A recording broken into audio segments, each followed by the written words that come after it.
Good evening. My name is Les Board, and I will be facilitating the NFPA SCBA Standard What You Need to Know webinar this evening. Prior to rejoining Dräger Safety last year, I retired from the National Institute for Occupational Safety and Health, or NIOSH, where I was the director for the National Personal Protective Technology Laboratory. While the director of the laboratory, I also had the honor to serve as the chairman of the National Fire Protection Association, or NFPA, Technical Correlating Committee on Fire and Emergency Services, Protective Clothing, and Equipment. So I have a long-standing working history with our two guest speakers for this webinar, Dan Rossos and Heinz Ehlers. Lieutenant Rossos has over 30 years experience in the fire service. His service to Portland, Oregon Fire and Rescue included assignments in the Marine Division, Special Operations, and Training. Dan is currently consulting and training in the fire service industry. Dan is currently the chair of NFPA Technical Committee on Respiratory Protection. This committee is responsible for a portfolio of 4 standards, including the NFPA 1981 standard on open circuit self-contained breathing apparatus for fire and emergency services. As chair of this NFPA Technical Committee, he is also a member of the NFPA Technical Correlating Committee on Fire and Emergency Services, Protective Clothing, and Equipment. In addition to his work on firefighter respiratory protection, Dan Rossos is also a member of the NFPA Technical Committee on Fire Service Training. Dan, thank you for joining us this evening for the webinar. It's a pleasure to be here, Les. Thank you so much. It is also a pleasure to introduce Heinz Ehlers as a speaker for the webinar today. Heinz recently retired from the National Institute for Occupational Safety and Health, where his most recent position was branch chief for the Technology Evaluation Branch. Heinz served as the branch chief for more than 8 years and was responsible for leading the NIOSH respirator certification activity. During this time, Heinz was the NIOSH NPPTL member of the NFPA 1981 committee. While Heinz's credentials are appropriate for this webinar, I also need to add that Heinz's complete NIOSH career includes considerable accomplishments in the field of thermal exposure and thermal protection. In this area, he is an internationally recognized expert. Thank you for being here, Heinz. Thanks, Les. To kick off the webinar this evening, I would like to ask Chairman Rossos to tell us about some of the groundbreaking technology for self-contained breathing apparatus introduced in the 2013 edition of NFPA 1981. Hey, Les, thank you. Good evening. I'd like to share with you a brief overview of 3 significant changes to the NFPA 1981 SCBA for 2013. These changes include EOSTI, EBSS or buddy breather, and the SCBA thermal lens degradation. Let's take a look at the EOSTI. EOSTI stands for End of Service Time Indicator. Prior to 2013, NIOSH required an EOSTI that operated between 20 and 25%. The NFPA had no EOSTI requirement at that time, so it defaulted to the NIOSH requirement. The 1981 committee believed that firefighters needed a larger amount of reserve air and that amount would exceed that 20 or 25% window required by NIOSH. We asked NIOSH for their help by reviewing and hopefully changing the EOSTI standard to a minimum requirement as opposed to an operation window, thus allowing the 1981 committee to identify the newer, larger air reserve. NIOSH did change the EOSTI requirement to a minimum value of 25% just this year, allowing NFPA 1981 the opportunity to move to the desired 33%, giving firefighters a greater bridge of protection in an emergency situation. And I'd like to take a time right now to say thank you, Heinz, for that. The work you guys did was obviously monumental. Thank you very much.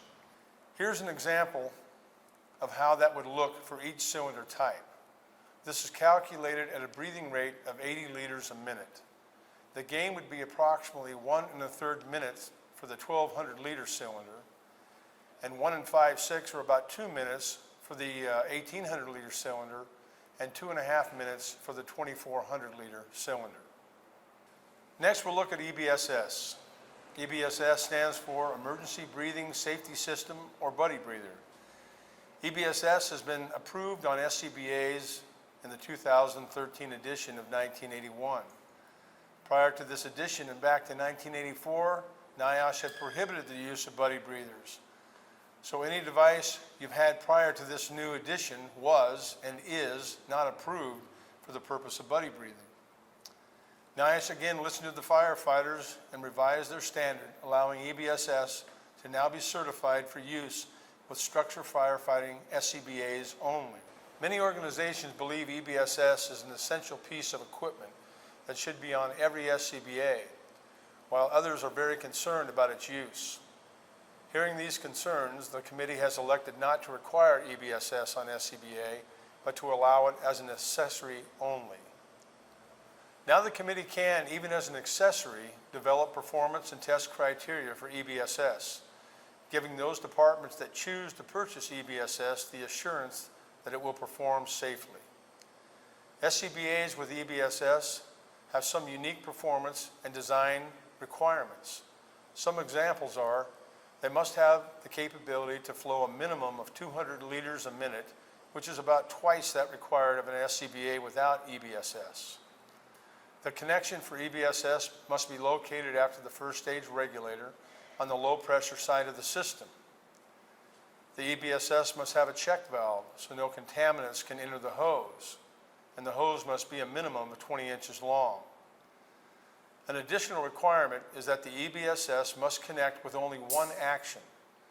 However, disconnecting requires more than one action, thus eliminating any possibility of accidental disconnect.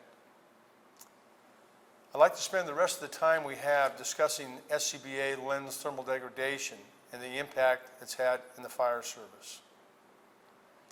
In October 2008, I was contacted by NIOSH fire fatality investigators regarding a line of duty death that they were investigating. The concern was it looked as if the SCBA lens had melted and perhaps was a contributing factor in the fatality. The medical examiner later indicated that it had possibly contributed to this line of duty death. Our first action was to appoint a task group of members of the committee. The task group included manufacturers, NIOSH, NIST, and the NFPA Research Foundation. Their first focus was to determine if something we had changed in the 1981 standard could have possibly impacted the SCBA in this manner. Additionally, the task group was to try and identify the specific factors leading to this kind of degradation in the lens. Unfortunately, within 6 months, there were 2 more line of duty deaths, and they looked very similar regarding the lens degradation. We needed some answers. As to the first question, what changes to the standard has the committee made that could possibly cause this problem? The answer came back: none. There have been no changes made to the SCBA lens performance requirement in the last 15 to 20 years. So if nothing in the standard had caused the problem, we needed to look somewhere else. The second question was, what else has changed in the fire world that could possibly have had an impact in this area? One of the areas examined was the UL Research Comparison Furnishings Test. This research tested how the legacy furnishings, such as furniture, carpeting, draperies, etc., compared to that of modern furnishings in a fire environment. The test overwhelmingly showed that the fuel today burns much faster, producing greater radiant heat. This has resulted in flashover with modern furnishings in as little as 3 minutes and 45 seconds, as opposed to approximately 30 minutes in the past. In addition, we also know that our turnouts have changed, giving us a greater thermal protection than ever before. So could these 2 factors contribute to what we've seen regarding SCBA thermal lens degradation? I think they do, and will continue to, unless we come to realize how protected we are with our modern turnouts battling a new fire load that has proven to be so aggressive.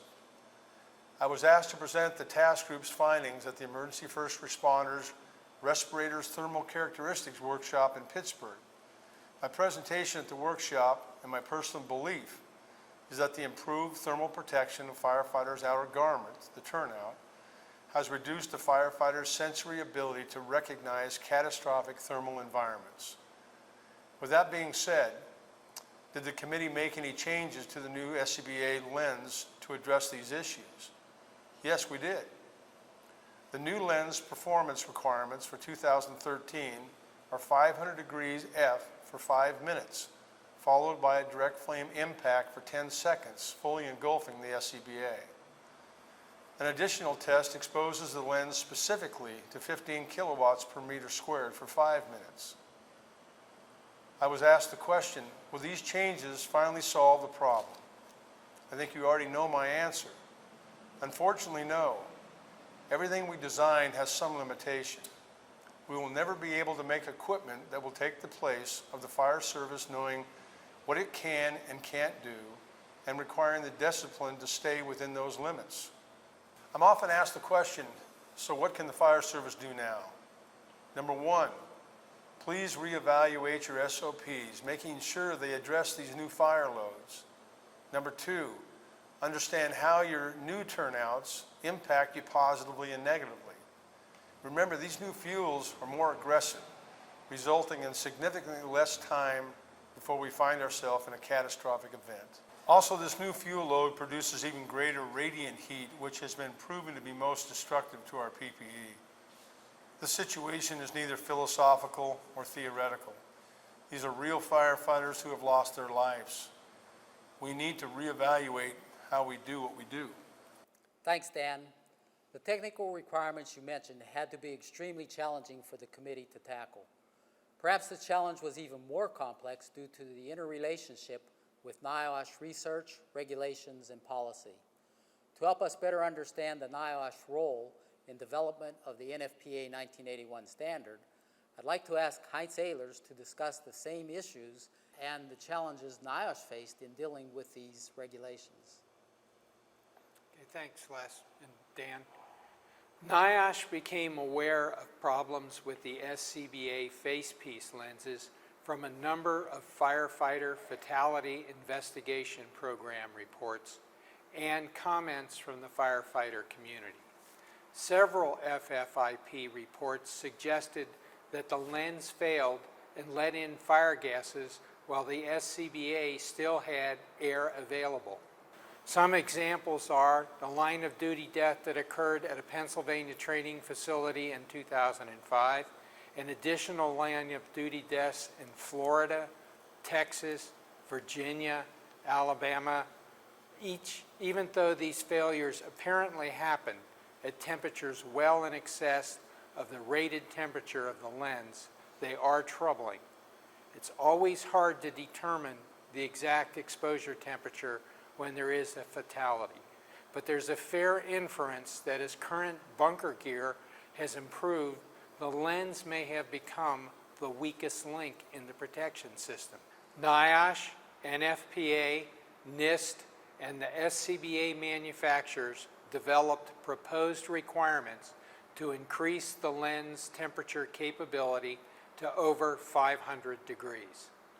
Both radiant heat and convection tests are employed to test the lens capability to both withstand a rapid radiant heat event, such as a flashover, and a longer-term convection heat exposure, such as a trapped or downed firefighter.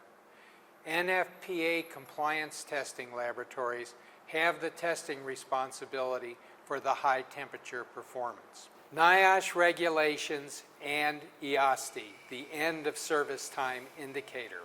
The end of service time indicator requirement is in 42 CFR Part 84 and is part of the basic standards for all SCBA. This requirement goes all the way back to the Bureau of Mines respirator standards and is based on a logical construct that the worker should exit the ideal H condition requiring an SCBA when the tank reaches a 25% capacity. You find this provision in 42 CFR 84.83, excitingly titled Timers, Elapsed Time Indicators, Remaining Service Life Indicators, Minimum Requirements. We did not develop the 25% as a specific firefighter standard, but the existence of this very narrow standard stopped NFPA from developing alternate EOSTI times for firefighters. NIOSH believes the EOSTI is a bailout now alarm and should be standardized within the department. The restrictions are the range must be set by the manufacturer, it must be tested by NIOSH, and it is not intended to be field adjustable. This will give individual departments some limited discretion in purchasing SCBA with exit times based on their needs. The testing for the alternate EOSTI limits can be performed on the existing NIOSH equipment. Buddy breathing is a process where two firefighters share a single air source and occurs when one of the firefighters runs out of air. NIOSH has had a long-standing policy against buddy breathing going all the way back to when it was accomplished by two firefighters sharing a single facepiece. Progress has been made in the technique since the shared facepiece, and today many firefighter SCBAs are equipped with an emergency breathing support system that involves interconnecting the intermediate air supply between the primary pressure reducer and the positive pressure breathing regulator. This is not to be confused with the use of the rapid intervention connector, or RIC fitting, that is between the primary pressure reducer and the air tank. The buddy breather is one of the more controversial items in the 2013 edition. The primary objection is when you share air through an EBSS hose, you are tethered to the firefighter with no air left, exposing two firefighters to a hazard where they are tied together with the buddy breather. Your remaining air is being shared with another person. The NIOSH prohibition on the EBSS resulted in the NFPA not being able to approve the EBSS or further to develop training and use guidance for this device. But there is another valid viewpoint. Firefighters are trained as teams, trained to work in pairs, and are most reluctant to leave a brother firefighter in crisis. The EBSS has existed in the shadows for some time, and many, if not the majority of SCBA, are equipped with buddy breathers. These shadow devices have no NIOSH testing, no NFPA testing, and no NFPA training and use guidelines. And NIOSH approved SCBAs with this EBSS as an accessory, but stated that the use of the accessory voided the approval. The NIOSH prohibition on buddy breathers has always been a policy, not a 42 CFR Part 84 regulation. NIOSH had hearings on the advisability of modifying this policy. Based on those hearings, the evidence submitted, input from the NFPA and from firefighters, NIOSH is cautiously modifying its position. NIOSH and the NFPA have cooperated in developing testing requirements and performance criteria. This modification is currently restricted to CBRN qualified devices and only to those tested and qualified under the NFPA 1981-2013 edition. NIOSH will require that manufacturers develop user instructions for the employment of the EBSS and require users to comply with those instructions. I would make a general observation that manufacturers consider the EBSS an escape device and require that it only be used during active escape from the fire. NFPA has developed test requirements for flow rates and connectability of the EBSS, NIOSH is currently developing test requirements for cold temperature performance and continued positive pressure in connected devices. Thanks, Heinz. Now I'd like to ask a few questions. Dan, can you briefly explain how the NFPA 1981 committee determines what technical requirements need to be addressed? Yes, there are a number of reasons the committee addresses technical issues for the new standard. Every proposal and comment received from the public is reviewed by the committee for its merit and is acted on. Some proposals are generated by the committee itself from information received regarding equipment's poor or unexpected performance. An example of this is what we discussed earlier with the information we received from near miss and from line of duty death investigations. Thanks, Dan. As a follow-up, when should comments be sent to the committee for review? There is a window of time that each standard is open for public input and public comment. Because of the new edition of 1981, just out in 2013, the next edition will not be released until 2018. The window for public comment and input will be in late 2015. Even though the membership of our committee is made up of approximately 50% firefighters, we need and desire input from volunteer, combo, and career firefighters who are on the job. The NFPA has put together a very quick and simple information page walking you through every aspect of how to write and submit a public input or comment. What you simply do is go to nfpa.org, and in the top right corner is the search box. Type in E-PI or PC. This will bring you directly to the NFPA electronic submission system for public input or comment. This will walk you through every step of making changes to existing text or adding new text to the document. It will then direct you how to submit them to the appropriate committee. Dan, are all comments considered? Yes, all proposals and comments are brought to the full committee for action. You'll be able to see exactly what the committee's action was on your submitted input, and you'll be able to respond back during the public comment stage. Thanks, Dan. Now a few questions for Heinz. Heinz, approvals for self-contained breathing apparatus are pretty confusing. Can you explain what CBRN approval means and what other approvals it affects? CBRN approvals are currently the highest level of approval for an SCBA. A CBRN approved device will first have met all of the NIOSH 42 CFR Part 84 approval criteria. Next, it will have been tested for the NFPA 1981 compliance, and simultaneously with that, tested for compliance with the CBRN statement of standard for hardening against chemical, biological, radiation, and nuclear threats. The NIOSH emergency escape breathing apparatus we're talking about today is part of the CBRN standard. Heinz, if I have an SCBA NFPA 2007 or 2002 edition that is equipped with a buddy breather fitting, is it NIOSH approved? If you have an NFPA 2007 or 2002 edition SCBA, it was never tested by NIOSH or by NFPA for the functionality of the buddy breather. Also, because the buddy breather was in a non-approved status by both the NFPA and NIOSH, there are very few reports of their use and performance.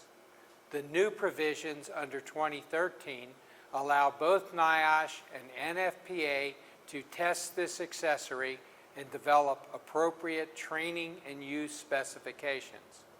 Therefore, earlier editions of the NFPA standard do not have approved buddy breathers. And at this time, there is not yet a retrofit program in place for those untested buddy breathers. Thanks, Heinz. In wrapping up the discussions tonight, I am sure we all have gained a better understanding about the technology and challenges encountered developing new technology contained in the 2013 edition of the NFPA 1981 standard. While it is reassuring to learn about new technology, we also need to emphasize content of the 1852 standard by NFPA on selection, care, and maintenance of open-circuit self-contained breathing apparatus. The 1852 standard, also under the direction of Chairman Rossos, provides a thorough description of information required for successful selection, care, and maintenance of a self-contained breathing apparatus program.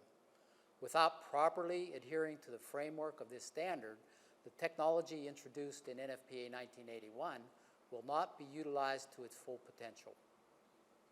Dan and Heinz, I want to thank you for your thoughtful information in this NFPA SCBA standard What You Need to Know webinar this evening. I am sure your insights, know-how, and expertise have been extremely important and useful for members of the fire service participating in the webinar.